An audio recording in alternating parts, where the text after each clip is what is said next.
મંદિરે જઈને દાન પેટીમાં 50 નાખીને ભગવાન પાસે થાર માંગી લીધી. પૂજારી મને કઈ પેટીમાંથી હો લઈ લે, પણ બીજી વાર નો આવતો. સાચું કહું તો મેં મારાથી હારો માણસ આજ સુધી કોઈ દિવસ જોયો જ નથી હો. ઓન્લી વન પીસ છું. વર્ષ પૂરું થવા આવ્યું છે એટલે મારથી જાણતા જાણતા તમને કઈ દુઃખ થયું હોય તો એ તમારા લખણ હશે, બાકી આપણાથી ભૂલ થાય જ નહીં. બાપાને કહી દીધું રિઝલ્ટમાં F નો મતલબ ફર્સ્ટ થાય. બાપા મહિન્દ્રા વાળાને ફોન કરીને કઈ એક થાર જોઈશે, હવે થાશે કમબેક. ऊपर वाला कुछ रिश्ते खुद ही खत्म करवाता है ताकि तुम्हारी जिंदगी बेहतर हो सके, और बेशक वो जो करता है तुम्हारे भले के लिए ही करता है. बोलो जय श्री कृष्ण, राधे राधे. दोस्ती हालात बदलने वाले से रखो, हालात के साथ बदलने वाले से नहीं. આજે મારા ભાઈબંધની લગનની કંકોત્રી આવી, જોઈને વિચાર આવે છે કે ભણવાન છોકરી આપી કોને. જમાનો બહુ ખરાબ ભાઈ. મોટા ભાઈના હાહરિયામ ગયો તો ત્યાં જઈને કચરા પેટીને ડસ્ટબિન કહી દીધું. ભાઈની હારીએ નસ કાપી લીધી, કહેતી હતી કે લગન તો આની જોડે જ કરી. હમણાં બાપા થોડુંક ખીજાતા હતા, મેં ભૂલથી કહી દીધું આવતારો મોરે મોરો. હવે બાપા 10 મિનિટથી ચીપિયો ગરમ કરે છે. હવે તો ખુદને આતંકવાદી ઘોષિત કરી દેવો છે. આતંકવાદીઓની કોઈ પ્રેમ કહાની નથી હોતી, બાકી હવે વાંઢો શબ્દ સહન નથી થતો. મહેનત હંમેશા ખામોશીથી કરો, કેમ કે જો ફેલ થયા ને તો કોઈને ખબર પણ ન પડે. કાલે મને અંગ્રેજીના સાહેબે પૂછ્યું કે કેન નો ઉપયોગ ક્યાં થાય. મેં કીધું કે દૂધ ભરવામાં. સાલાએ મને 1 કલાક ક્લાસની બહાર ઉભો રાખ્યો.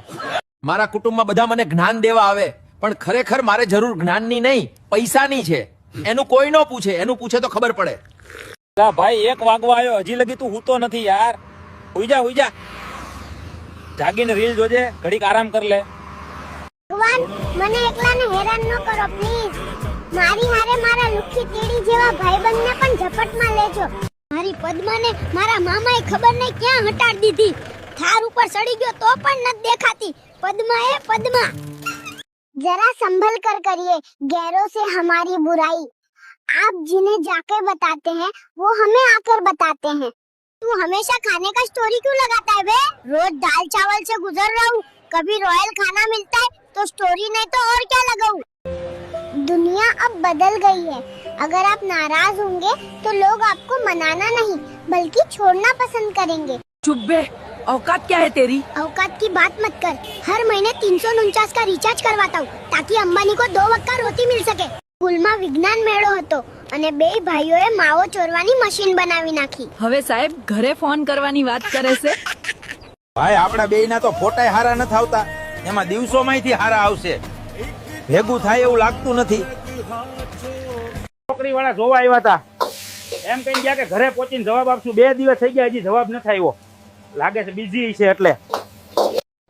यदि आपसे कोई जल रहा है, आपसे कोई ईर्ष्या, कोई बेवजह कर रहा है तो समझ लो आप सफल हो. क्योंकि सफल व्यक्ति से लोग जलते हैं, ईर्ष्या करते हैं, वरना 2 कौड़ी के लोगों से कौन जल रहा है. पैसों का घमंड तब उतरता है जब डॉक्टर बोलते हैं अब बस सब भगवान के हाथ में है. क्योंकि इंसान को तभी उसके अच्छे बुरे सभी कर्म याद आ जाते हैं. मर्द शादी के बाद भी विद्यार्थी रहता है. बीवी को लगता है माँ सिखा रही है, माँ को लगता है बीवी सिखा रही है. હાલો લાઠી અમરેલી ખાલી 30 રૂપિયા ભાડું વાળા. ઉડે તો આ નકર બાવળિયામાં ઘા. भाई जिंदगी में इतने कांड कर चुका हूँ कि अननोन नंबर से कॉल आते ही गांड फट जाती है. कॉल कटने के बाद ट्रू कॉलर चेक करता हूँ, उसके बाद ही कॉल बैक करता हूँ. मारो एक भाईबंध 100 ની જગ્યા 105 નું પેટ્રોલ નખાવે, પાછો કઈ મશીન સેટ કરેલો હોય છે. કેટલાક છે આવા. બાપાનું નેટ વાપરીને ડેટા વાળો મેસેજ ડિલીટ કરી નાખ્યો. હવે બાપા જીઓ વાળાને ગારું દેશે. આપણે નીકળી ગયા. નજર તો નાના છોકરાને લાગે. મને તો કોક લુખાનો શ્રાપ લાગ્યો છે. મારું હારું કઈ ભેગું થાતું જ નથી, બાકી હુંય કરોડપતિ હોત. बस एक बार वो पंडित मेरे हाथ लग जाए जिसने बचपन में ये बोला था कि मेरी कुंडली में राजयोग है. મને ઇંગ્લિશના ટીચરે પૂછ્યું કે કેનનો ઉપયોગ ક્યાં થાય. મેં કીધું દૂધ ભરવામાં. મને કલાક સુધી બહાર બેહાડ્યો.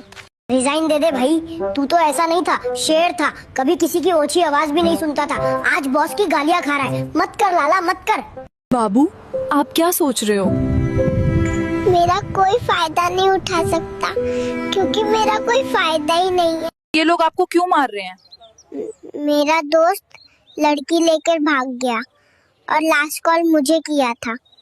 मैं कीधु चा मोड़ी छे, थोड़ी मोरस नाखो ने एणे एठी करीने कीधु जरा हवे चाखो। પાડોશમાં રહેતા માસીએ મને પૂછ્યું કે તું વધારે કોને પ્રેમ કરશો, તારા મમ્મીને કે પપ્પાને? મેં કીધું તમારી છોકરીને. સ્કૂલમાં વૃક્ષારોપણનો કાર્યક્રમ હતો. અંબે ભાઈઓએ ગાંજો વાવી દીધો. હવે સાહેબને હવે પોલીસવાળા ગોતે છે ક્યારને. આ મારો ભાઈબંધ કહેતો તો કે તું હમણાં પાતળો થઈ ગયો, કાંઈક ખાવાનું રાખ. હું એના 5000 ખાઈ ગયો, હવે એ પાતળો થઈ ગયો.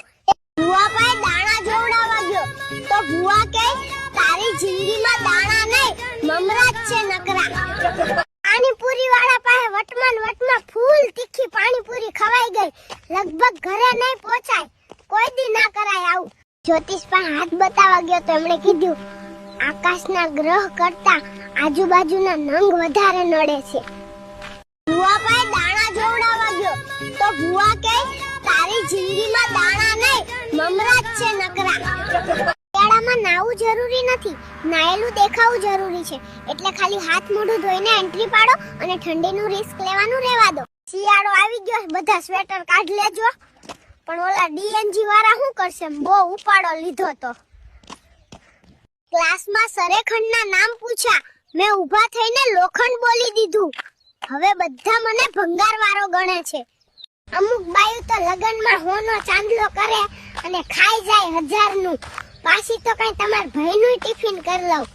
जिस इंसान का झूठ पकड़ा जाए और वो शर्म की जगह क्रोध दिखाए तो समझ लेना उस इंसान में सुधरने की गुंजाइश नहीं है।